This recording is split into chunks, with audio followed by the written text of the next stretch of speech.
नमस्कार, आप देख रहे हैं न्यूज 21 में हूं आपके साथ अंशप्रीत कौर। श्री कृष्णा चांद कंवर गौशाला सेवा समिति अचियारना के अध्यक्ष करण सिंह, सचिव बाबूलाल प्रजापत, कोषाध्यक्ष मालम सिंह खींची एवं व्यवस्थापक रमेश बिश्नोई ने न्यूज 21 टीम से विशेष बातचीत की।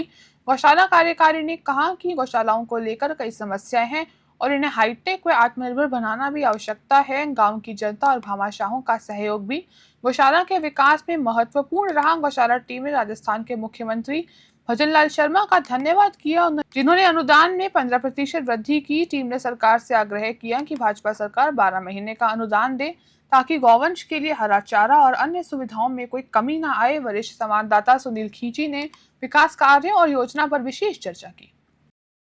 नमस्कार, आप देख रहे हैं न्यूज 21 और मैं आपके साथ सुनील खींची। दोस्तों, आपको पता है हम लगातार गौशालाओं से संबंधित मुद्दे उठा रहे हैं कि गौशालाओं की किस प्रकार की परिस्थितियां हैं, किस प्रकार मुद्दे मसले और विशेष तौर से धरातल पर किन समस्याओं का सामना करना पड़ता है कार्यकारिणी टीम को। श्री कृष्ण चंद कंवर जी गौशाला समिति के अंदर आए हुए थे और यहाँ के जो अध्यक्ष कोषाध्यक्ष और ग्रामीण आसपास क्षेत्र के लोग हमारे साथ लाइव तस्वीरें न्यूज 21 चैनल के माध्यम से जुड़े हुए हैं।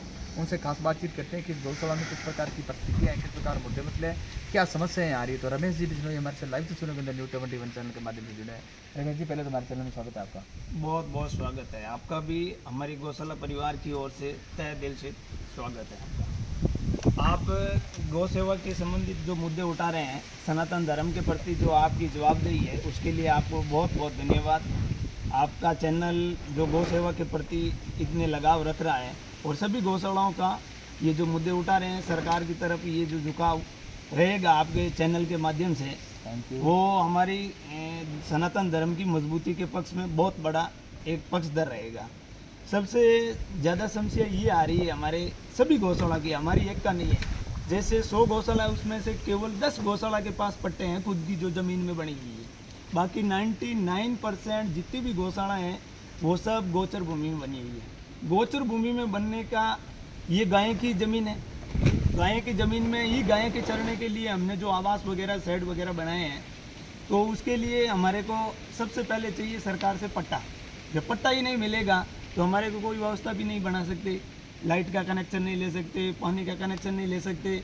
हमने भी जोधपुर विकास प्राधिकरण में फाइल अप्लाई किया था, लेकिन वो फाइल चंद दिनों के बाद में वापस ज्यों की त्यों वापस आ गई और नो रिप्लाई आया हमारे पास में कि आपको पट्टा नहीं मिल सकता है। जबकि अतिक्रमण में जो भी बैठे हैं उनके लिए सरकार प्रधानमंत्री आवास योजना के अंदर पट्टे जारी कर रही है और उनको इंदिरा आवास के तहत अमाउंट भी जारी कर रही है और मकान भी बना के दे रही है। तो एक पर्सनल व्यक्ति के लिए सरकार पट्टा अलॉट कर रही है, तो ये तो एक इतनी बड़ी गोवंश जो 500 हजार गायें नॉर्मल एक गौशाला के अंदर हैं, उनको क्यों नहीं पट्टा दे रही है। पूरे धर्म का काम हो रहा है, सनातन धर्म का काम हो रहा है। और ये अपने अभी भाजपा की सरकार है, केंद्र में भी मोदी की सरकार है, राजस्थान में भजनलाल जी की सरकार है। जबकि कांग्रेस सरकार के तहत 3 महीने का अनुदान शुरू हुआ था सबसे पहले गौशालाओं के लिए, फिर गहलोत साहब ने 6 महीने का किया, फिर गहलोत साहब ने 9 महीने का किया। हम भी गए थे जयपुर के अंदर, जब 6 महीने से 9 महीने का अनुदान बढ़ाने की हमने मांग की थी, उस समय गहलोत साहब आए थे और उन्होंने बोला था कि भाई आपको 9 महीने का कर देंगे।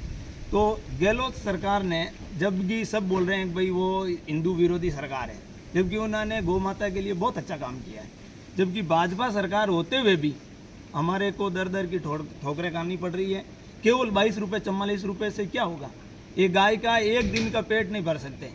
तो हमारी यही मांग रहेगी कि अनुदान 12 महीने का किया जाए और प्रति गोवंश, बड़े गोवंश है उसका 100 रुपये करें, छोटी गोवंश का 50 रुपये करें। सबसे बड़ी मांग हमारी यही है।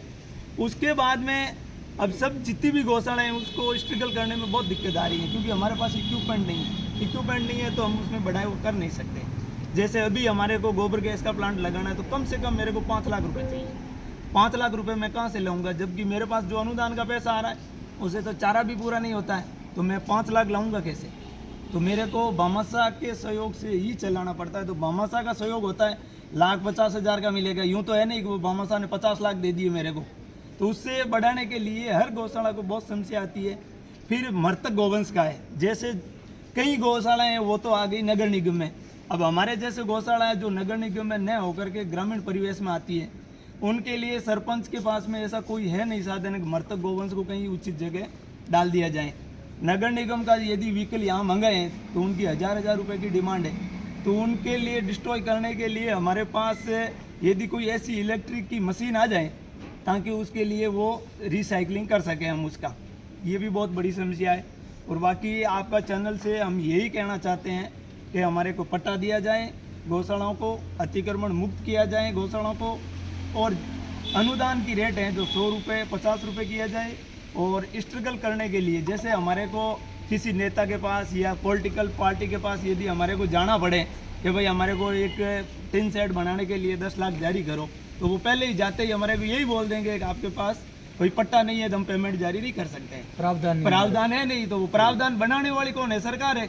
आपका खुद का प्रावधान बनाने के लिए तो हजारों कानून बना दिए, तो एक सनातन धर्म के लिए एक कानून नहीं बना सकते हैं क्या? ये गवर्नमेंट से हमारी यही मांग रहेगी आपके चैनल के माध्यम से कि हमारी मांगे मानी जाएं और सभी गौशालाओं को आत्मनिर्भर बनाया जाए। अगर नहीं मानी जाती है तो फिर नहीं मानी जाएगी तो हमारा भी एक राजस्थान गौ सेवा समिति का एक संगठन है, बहुत बड़ा संगठन है हिंदू धर्म का, हम उसमें इस बारे में उनको बात करेंगे और सभी मिलजुल करके सरकार के समक्ष हमारी बात रहे। सर आपका क्या सुझाव रहेगा? मेरा तो सुझाव ही रहेगा जो विष्णु साहब ने बताया है वो बिल्कुल सही है। अब ये है कि ये अनुदान देने के लिए इनको इसके जाना नहीं चाहिए। आज भी राजस्थान पत्रिका में काफ़ी PWD के अंदर पैसा जो पड़ा है वो लैप्स हुआ है, लेकिन स्कूलों को नहीं दिए। और झालावाड़ कांड हुआ है और भी हुआ है। जोधपुर ज़िले के अंदर भी कोई 5-7 स्कूल हैं जहाँ पे वो टीन शेड पड़े हैं और पड़े हैं, छतें पड़ी है, बिल्डिंग जर्जर पड़ी है, रामदेव वगैरह जर्जर तो है ही। उसके बावजूद कहीं तो बिल्कुल धराशायी होगी, लेकिन उसके बाद में वो सरकारी नौकरशाही है जो उसके हिसाब से कि भाई आप कब इसको रिलीज़ करोगे, फंड को ये करोगे वो करोगे। स्कूल वाले कहते हैं कि PWD जवाबदार है, PWD कहती है हमें फंड चाहिए, फंड्स यहाँ पड़े हैं। आज का आंकड़ा देखो आप, सब लैप्स हो रहे हैं, क्या किया जाए? शिक्षा मंत्री जी बोल रहे हैं हम तो करोड़ों का फंड दे रहे हैं स्कूलों को, तो पड़ा ही है सर वो, पर ये कह रहे हैं हमारे हाथ बंधे हुए, हम काम में ले नहीं सकते, PWD काम में लेगी, अब क्या किया जाए? गौशाला से संबंधित क्या सुझाव रहेगा आपका कि सरकार को या कुछ अलग से नए नियम लागू करने चाहिए? क्योंकि सर बात करते हैं कि जो 9 महीने का अनुदान आ रहा है वो पर्याप्त मात्रा में नहीं बता रहे, वो 12 महीने का होना चाहिए। दूसरा सर हम व्यक्तिगत राय ये रखते हैं कि बिजली लाइट पानी की निकासी पेयजल की व्यवस्था जो बिजली बिल है वो सरकार बैन करे, क्योंकि गौशालाओं को 22 और 44 रुपये अनुदान दे रहे हैं, उससे आज 2025 में महंगाई के दर को देखते हुए बहुत कम है। तो ये 50 और 100 होने चाहिए, आपकी क्या राय है? नहीं, ये तो आपका कहना सही है। इससे कुछ नहीं, एक विजिबल अमाउंट दो तो अच्छा लगता है, मतलब उससे काम होता है, मतलब और गवर्नेंस भी बचेगा। सर बात करते हैं आत्मनिर्भर, बात करें हर डिपार्टमेंट आजकल आत्मनिर्भर है, हर गरीब अमीर हर वर्ग का जो लोग है वो खुद काम करके कमा के खा रहे हैं, तो आत्मनिर्भर है, वो मांगने की जरूरत नहीं है किसी से। लेकिन एक दुर्भाग्य है इस गौ माता का कि इसको हाथ फैलाने पड़ते हैं सरकार के आगे और जनता के सामने। अगर ये खुद इनके पास कुछ परचेजेज हैं, जैसे गोबर गैस है, गोबर को गोबर गैस के अंदर कन्वर्ट करो, केंचुआ खाद में कन्वर्ट करो, और जिसका घी दूध है उसको अच्छे नस्ल की बच्चियाँ तैयार की जाए, अच्छे नस्ल के सांड तैयार किए जाए, पौष्टिक आहार अच्छे तरीके से डाले जाए, तो दुधारू पशु हो, गौशाला को अर्निंग हो, ये भी मांग उठ रही है। आपके क्या सुझाव रहेगा? मेरा तो सुझाव यही है कि जो भी आप जैसे दे रहे हो ये बिल्कुल सही है, और उसके बाद में सारे गौशाला ये खास तो एक पट्टा है ना साहब स्टार्टिंग, बस आपका ग्रास रूट में वहीं आप अटक जाते हो, बस वहाँ से फिर चलती है दूसरी चीज़ें कि भाई इनको ये भी पट्टा मिल जाएगा तो बिजली भी मिल जाएगी, पानी मिल जाएगी, और ये चीज़ बिजली पानी तो फ्री होना चाहिए। सरकार को प्रॉब्लम कहाँ आ रही है सर? मैं आपके माध्यम से ये जानना चाहता हूँ कि गोचर भूमि के अंदर गौशाला आप परचेज नहीं कर सकते। हाँ। ये क्या मामला है? ये मेरे तो समझ नहीं आ रहा है। गोचर क्या भूमि पॉलिसी है आप- सरकार की? कोई पॉलिसी नहीं है साहब, जिसकी लाठी उसी के भैंस। जो आप गाँवों के अंदर बैठे हैं, आज कब्जा करे बैठे हैं, किसकी ज़मीन है, किसका क्या है। और गंगानगर में, नाचना में आप जिस चले जाओ वहाँ देखोगे आपकी पट्टे वगैरह कुछ मुरबे कुछ नहीं है, दबाए बैठे हैं, ये बात आपका सही है। क्या आप क्या कहना चाहते हो? वैसे युवा हो, युवाओं को प्रेरित करना चाहोगे कि युवा थोड़ा बढ़ चढ़कर सनातन धर्म का सबसे बड़ा कार्य है गौ माता का, 33 करोड़ देवताओं की सेवा कर लो या गौ माता की सेवा कर लो? सर बहुत बड़ा धर्म है, सेवा करना बहुत बड़ा धर्म है। और हमारा ये है कि गौशाला के अंदर पानी की व्यवस्था नहीं है, और प्लस ये पट्टा हो जाए तो हम जो भी रिक्वायरमेंट है हमारी, जो किसी के पास लेके जाए तो हमारा काम हो जाए। तो रिक्वायरमेंट लेके गए हो आप? नहीं लेके जाएंगे सर, पट्टा ही नहीं, पट्टे के बिना कैसे लेके नहीं, जाएंगे? आज तक कुछ किया होगा, गए तो होंगे। गए कम से और मैं जी? कम 4 से 5 बार गए हैं हम। यहाँ के कोई आश्वासन नहीं मिला है? कोई आश्वासन नहीं मिला। स्थानीय विधायक के पास गए, हमारे यहाँ के स्थानीय विधायक वो अभी तो मंत्री जी हैं, उनके पास हमारी लाइट की प्रॉब्लम के लिए गए, उन्होंने बोला केवल आप जेडीएस ही लिखवा के लाएं, लेकिन वो उन्होंने हमारे केवल यही आश्वासन दिया कि आपको लिखवा के दे देंगे, कोई दिक्कत नहीं है। उसके बाद में हम चक्कर काटते रहे, आज तक न तो हमें कोई लिख के दिया न हमारे कोई कनेक्शन हुआ है। अभी जेडीए के अंदर यही पॉलिसी आ रही है कि जो अतिक्रमण है वो हटाया जाए। तो पटवारी, यहाँ का स्थानीय पटवारी आकर के हमारे को नोटिस तामील करवा के जा रहा है कि आपका ये जो गौशाला वो हटेगा, जबकि हमारा तो गोचर भूमि में कैसे हटेगा ये। तो बोला ये अतिक्रमण आता है, आपके पास पट्टा नहीं है, पट्टा नहीं है तो हटेगी आपकी गौशाला ये। आज तो हम बोल रहे हैं आपको, इससे पहले आप यहाँ का पट्टा बना लीजिए। नहीं, उनको बोलो हम यहाँ पे कोई बारूद बम बना रहे हैं कुछ क्या? भी नहीं बना रहे, हम तो गौ माता की सेवा कर रहे हैं, ये तो सेवा कर रहे हैं। भाई उनको बोलो हम यहाँ पे, आप इतना रोब से बता रहे हो कि इस गौशाला में ये हटेगा, तो ये हमारी कोई पर्सनल है, व्यक्तिगत थोड़ी कोई है, व्यक्तिगत और हम नहीं है। यहाँ पे कोई गौ माता के शोषण थोड़ी कर रहे हैं, शोषण नहीं सेवा ही कर रहे सेवा हैं। कर रहे हैं, बिल्कुल सेवा कर रहे हैं। लेकिन हमारे सामने ये बहुत बड़ी समस्या है, इसलिए हमारे को बड़ी सबसे बड़ी विडम्बना यही बड़ी है। विडम्बना है कि हमारा कोई साथ नहीं दे रहा, जबकि वो सनातनी होते हुए भी एक भी ऐसा सनातन का काम नहीं कर रहे हैं कि भाई गौ माता का कुछ भला हो जाए।